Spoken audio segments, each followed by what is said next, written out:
சாந்தி 7/8/2026 வெள்ளிக்கிழமை. வாணி தரும் வசந்தம்.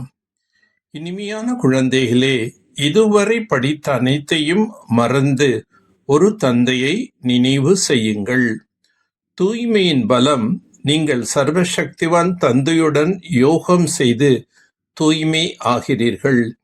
இந்த தூய்மையின் பலத்தினால்தான் சத்தியுக சுயராஜ்யத்தின் ஸ்தாபனை ஆகின்றது. இதில் சண்டை ஆகிய எந்த விஷயமும் கிடையாது. ஞானம் மற்றும் யோக பலமே பாவன உலகத்தின் அதிபதியாக ஆக்கிவிடுகின்றது. இந்த பலத்தினால் சத்தியுகம் என்ற ஒரு உலகம், ஒரு தர்மம் என்பது ஸ்தாபனை ஆகின்றது. படகோட்டி அல்லது தோட்டக்காரன் அல்லது சத்கதி அளிக்கும் வள்ளல் ஒரே ஒரு தந்தை ஆவார். ஜீவன் முக்திக்காக பக்தி செய்கிறார்கள். ஆனால் ஜீவன் முக்தி அல்லது சத்கதி அளிக்கும் வள்ளல் ஒரு பகவான் ஆவார். தந்தை தன்னுடைய மற்றும் அனைவரின் வாழ்க்கை சரித்திரத்தை கூறுகின்றார்.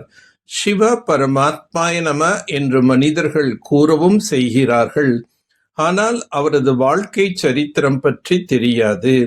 சங்கம யுகத்தில்தான் பரம்பிதா பரமாத்மா மனிதர்களை பதீத்த நிலையிலிருந்து பாவன தேவதையாக ஆக்குகின்றார்.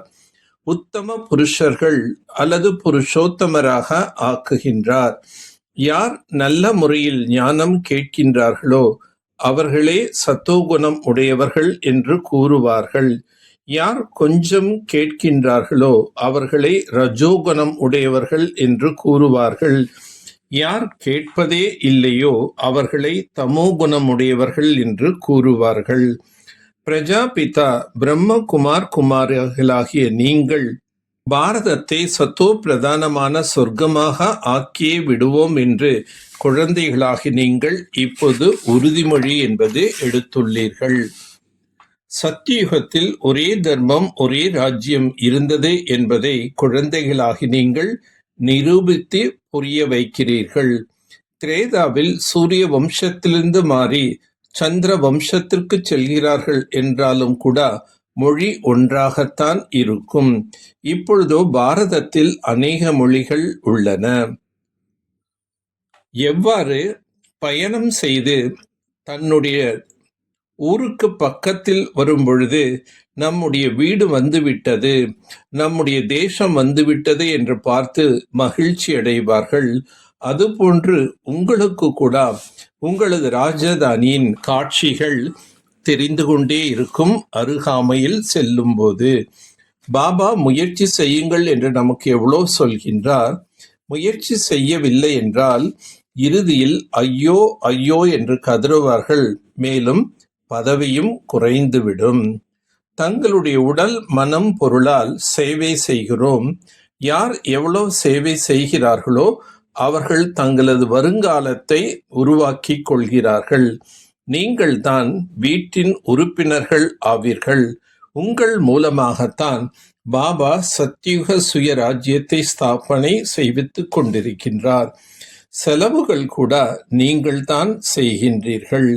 நீங்கள் இங்கு என்ன செய்கிறீர்களோ அதற்கான பலன் வருங்காலத்தில் உங்களுக்கு மாளிகையாக கிடைத்து விடுகின்றது. எந்த அளவு யார் உடல் மனம் பொருளால் சேவை செய்வார்களோ அவர்கள் அங்கு அதற்கேற்றபடி அடைவார்கள். பாண்டவர்களின் ஆதி தலைவன் யாராக இருந்தார்? அவர்களோ கிருஷ்ணரின் பெயரை எழுதிவிட்டுள்ளார்கள். உண்மையில் நிராகார பகவான் ஆவார். உங்களுக்கு ஸ்ரீமத் அளிப்பவர் பகவான். அனைவரும் ராவண ராஜ்யத்தில் ராவணன் வழிப்படி உள்ளார்கள்.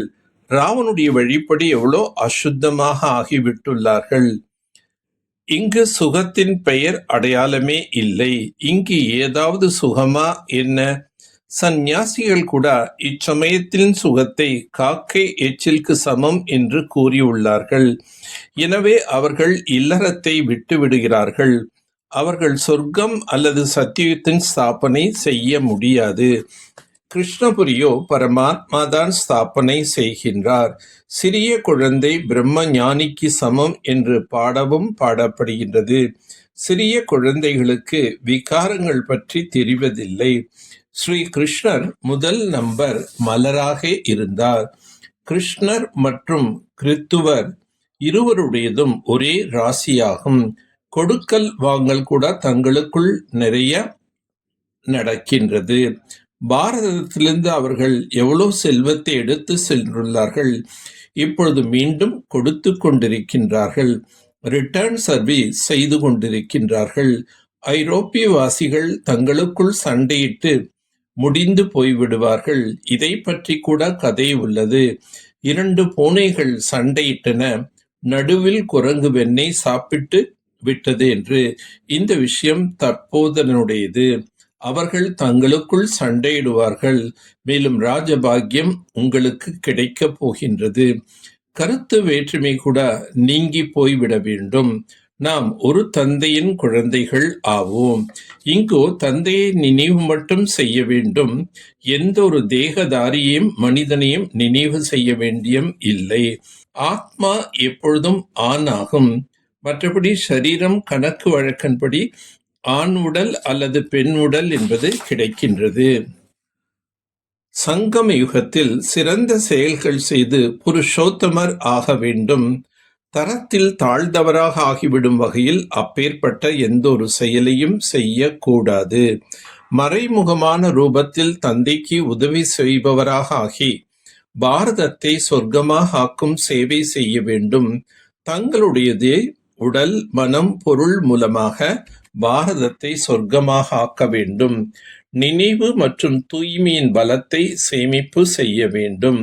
தனது சம்பூர்ண நிலையின் மூலம் அனைத்து விதமான அடிமைத்தனத்தை அளிக்கக்கூடிய இயற்கை வென்றவர் ஆகுக.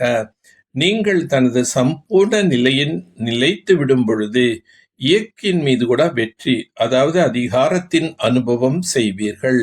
சம்பூர்ண நிலையின் எந்த விதமான அடிமைத்தனமும் இருக்காது. ஆனால் இப்படிப்பட்ட சம்பூர்ண நிலை அடைவதற்கு 3 விஷயங்கள் இணைந்திருக்க வேண்டும். 1 ஆன்மீகம், 2வது ஆன்மீக போதை, 3வது கருணை உள்ளம். எப்போதும் இந்த 3 விஷயங்களும் வெளிப்படையான முறையில் ஸ்திதியில், முகத்தில் மற்றும் காரியங்களில் தென்படுமோ அப்போதுதான் அதிகாரி மற்றும் இயற்கை வென்ற ஆத்மா என்று கூற முடியும். ஸ்ரீமத் என்ற கடிவாளம் உறுதியாக இருந்தால் மனம் என்ற குதிரை தறிக்கெட்டு ஓடாது.